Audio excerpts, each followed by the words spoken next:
मधुबनी जिले के बाबूबरही में समाजसेवी सह पूर्व एमएलए प्रत्याशी मनोज झा लगातार सरकार और प्रशासन की खामियों और आम जनता की दिक्कतों को सामने लाने में जुटे हुए हैं। उनकी इस मुहिम को आम जनता का भी भारी समर्थन मिल रहा है।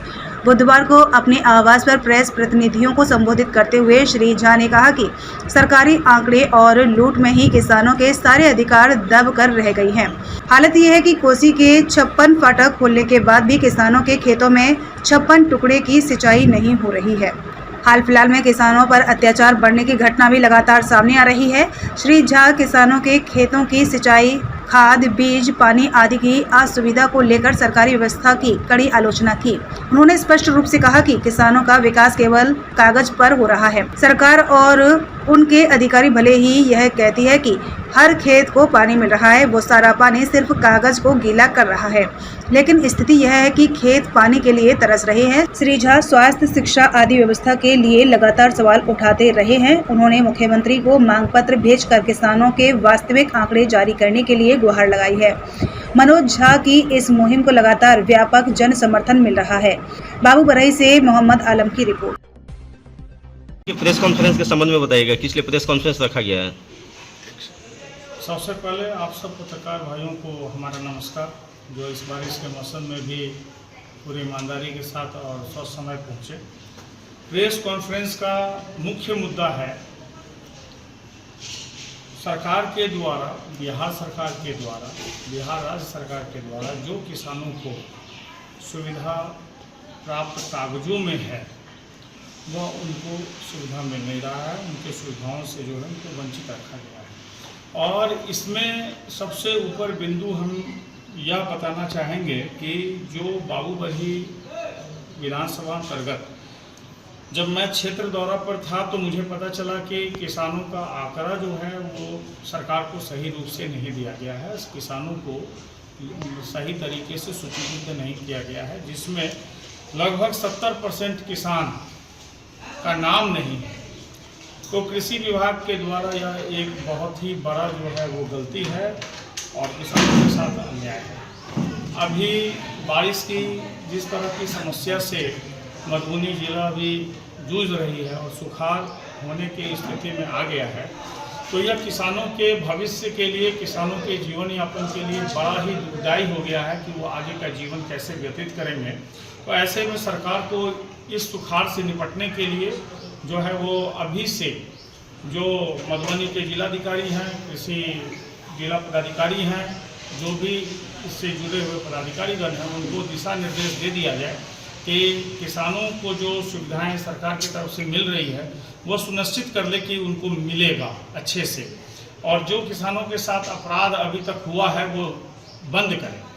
अपराध कहने का मतलब बीज, डीजल, पानी, खाद, ये सब इनको मिल नहीं पा रहा। जो किसान लिस्ट में भी हैं तो उन लोगों की समस्या है कि अभी जो है वो रोपनी का टाइम आ गया है और हम लोगों को जो है सो खाद नहीं मिल रहा है, जा रहे हैं और वापस आ रहे हैं, बीज नहीं मिल रहा, अनाज नहीं मिल रहा, पानी जो है सिंचाई के लिए नहीं मिल रहा है। तो सर्वप्रथम तो जो लिस्टेड है उनके साथ भी जो है उनके अधिकारों के साथ हनन हो रहा है, और जो लिस्टेड नहीं है उनकी तो कहीं नाम ही नहीं है। तो सबसे पहले सरकार अपने लिस्ट को अपडेट करे। जिला कृषि पदाधिकारी मधुबनी को ये निर्देश मिलना चाहिए कि बाबूबरही के एक एक किसान को जो है वो सूचीबद्ध करें और सरकार के पास उस अपडेटेड लिस्ट को भेजें। और मैं माननीय मुख्यमंत्री महोदय को कल ही लिखा हूँ इस विषय में कि यह जो किसानों के साथ खिलवाड़ हो रहा है, जो आपके द्वारा जो किसानों को राशि दी जा रही है और सुविधाएं दी जा रही है वो उनको नहीं मिल पा रहा है, इसकी सुनिश्चित जांच करें और यह सुनिश्चित करें कि सारे किसानों को वह सुविधाएं मिलना शुरू हो गया, और जो किसान लिस्ट में नहीं है उनको क्रमबद्ध लिस्ट करें और उनको सुविधाओं से जोड़ें। यह हमारी मेन आज प्रेस कॉन्फ्रेंस करने का कारण हुआ है और आप लोगों से मैं सरकार तक बात पहुंचाना चाह रहा हूं। अगर इस चीज़ को नहीं किया गया तो जनता के साथ मैं सड़क पे उतरूंगा और इनके अधिकारों की लड़ाई के लिए जो आगे कदम उठाना पड़ेगा लोकतांत्रिक तरीके से, वह हर ठोस कदम उठाया जाएगा। जिस देश में ये नारा लगता है कि जय जवान जय किसान, अगर जवान सीमा पर मरता है तो उसके लिए ग्रेचुटी मिलता है, पेंशन मिलता है, सब कुछ। आवाज उसी चीज के लिए उठ रही है। जब तक आंकड़े को सही नहीं किया जाएगा, सरकार जो राशि दे रही है उसका घोटाला होते रहेगा। ये राशियों का घोटाला हो रहा है, इस चीज को आप लोगों को मानना पड़ेगा। गलत आंकड़ा देने का कारण ही यह है कि उनके फंड के साथ खिलवाड़ करना और उस राशि को या पदाधिकारी लोग जो है वो अपने में यूज कर रहे हैं। सिंचाई नहर है लेकिन खेतों में पानी नहीं है, नहर में पानी है लेकिन खेतों में पानी नहीं है। या अभी सुखाड़ घोषित होने का समय आ चुका है, सुखाड़ घोषित भी हो सकता है, पानी अभी तक हुआ नहीं। तो इसी बात को लेके आवाज़ है कि हर खेत को पानी मिलना चाहिए, हर किसान को अनाज, जब तक किसान अनाज नहीं उपजाएगा तो वो अपना जीवन यापन कैसे करेगा, और देश की नींव का यहाँ पे सवाल हो गया। कारण बताना चाहिए। देखिए, जहाँ मुद्दा विकास का है वहाँ आप ये वैसे बात कैसे कहते हैं कि मुद्दा बदल रहा है। जहाँ बात अपराध का है वहाँ ये कारण क्वेश्चन पूछना ही आपको जो है गलत है। इसमें कोई राजनीतिक अभी कोई वैसी बात नहीं है, ना वोट बैंक की कोई राजनीति है।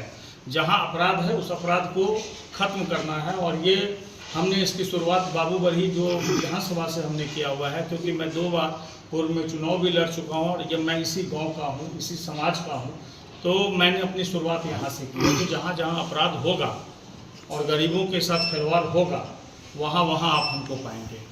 उससे हमने स्वास्थ्य की कमियों को देखा है, हर हॉस्पिटल को विजिट किया है, उसमें जो कमी आई है, जो जर्जर स्थिति है वो हमने सरकार को बताया है, स्वास्थ्य मंत्री महोदय को लिखा है, वीडियोस वगैरह उनको दिया है।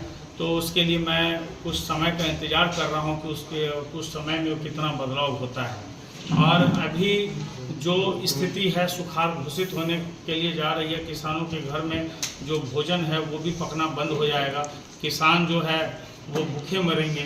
तो अभी मैं इस मुद्दे को भी देख रहा हूँ। तो ये 2 मुद्दा अभी हम मुख्य रूप से इसको देख रहे हैं, और इस पर हमारी जो है वो पूरी पहल है डोर टू डोर विजिट करके और इस चीज़ को जो है सो खात्मा करें। किसी तरह जो इनका सुविधा मिल रहा है सरकार के द्वारा वो मिलना शुरू हो। कई अन्य विभागों में अनियमितता देखने को मिल रही है। सरकार की जो योजनाएं हैं वहाँ पहुँचती है लेकिन जनता तक नहीं पहुँच पाती है, धरातल पर नहीं उतरती है। ये फंड का घोटाला है, आंकड़ों का गलत तरीके से बनाना। पॉपुलेशन कुछ कह रहा है, आंकड़ा कुछ कह रहा है। पॉपुलेशन के हिसाब से आपके पास राशि आएगी, अनाज आएगी, और आंकड़ों के हिसाब से हो जाएगा, तो घोटाला तो होगा ही। घोटाला हो रहा है, तो पूरा खुला हुआ है बात। बाबूबड़ी प्रखंड में बहुत सारे सड़कें जो टूटी हुई है, उनके क्या विचार है? ये सब विधायक विधायिका का उठाए है, उस पर काफी अच्छी लोगों की प्रतिक्रिया मिल रही है। इस पर किसी तरह का सरकारी दबाव भी आपके ऊपर पड़ रहा है या किसी तरह का कोई प्रेशर पड़ रहा है? ये सब अभी पर्सनल बातें हैं।